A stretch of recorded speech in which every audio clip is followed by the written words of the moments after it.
look, I think you and I think most of my audience would agree that we didn't have enough debate back in 2020 or 2021. I mean, it took a long time into last year about, what the right policies were. I mean, many people will still differ with you and me about whether or not lockdowns and masks and things were the right policy or not. The key thing was we eventually got there to a debate. We get to hold our political leaders to account, as we have done in a number of cases, like Boris Johnson, breaking his own laws that he imposed on everyone else. The plan for the World Health Organization to have the final say, last, total say over pandemic policy in any individual nation, including the UK, would mean that a body that will decide whether our freedoms are stolen from us, which we have not elected, which is unaccountable in every possible way. How concerned are you about this? Yeah, well, look, let's start where we start. You say it's 75th anniversary. We're going back to the 1948 when, look, life expectancy in the UK was about 65. Global life expectancy was 45.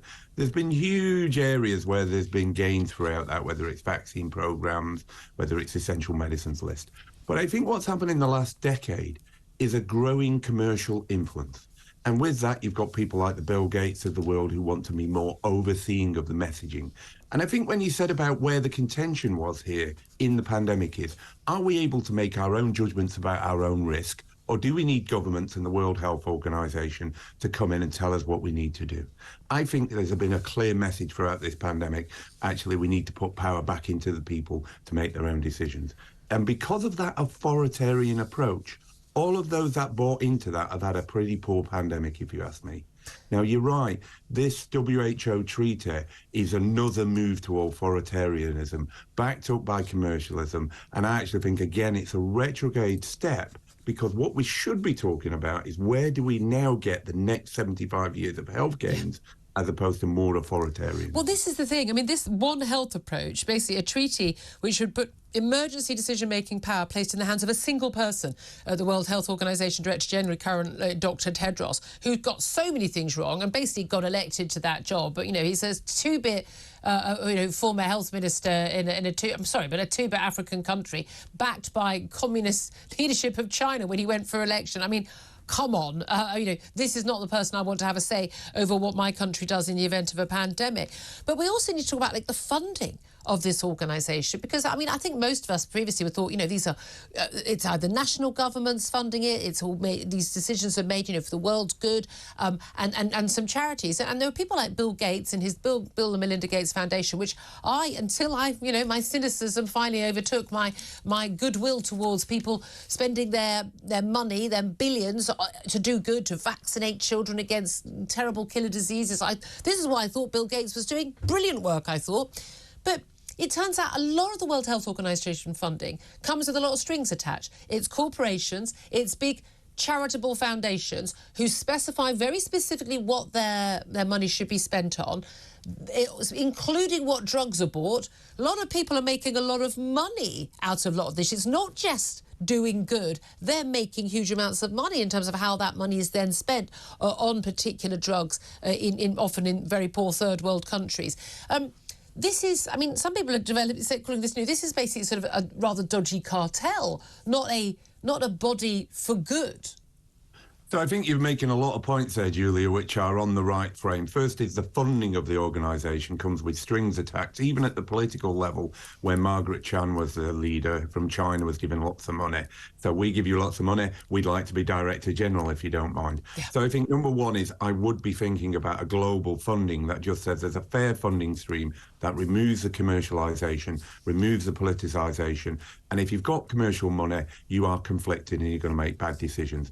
The second thing is I keep hearing, well, it's a treaty, but it's not going to be legal binding. But the definition of a treaty is it's internationally legally binding. So you've got a problem here. There's a sort of paradox or a contradiction, if you like. But interestingly, if you go into the treaty, you can't withdraw for 2 years. If you give notice, and once inside it, they can start to change the rules. And so what happens is it looks really nice as you start out, but actually by the time it comes in next year, we'll all be able to have a vote. I would quite like to change it this way, if you don't mind.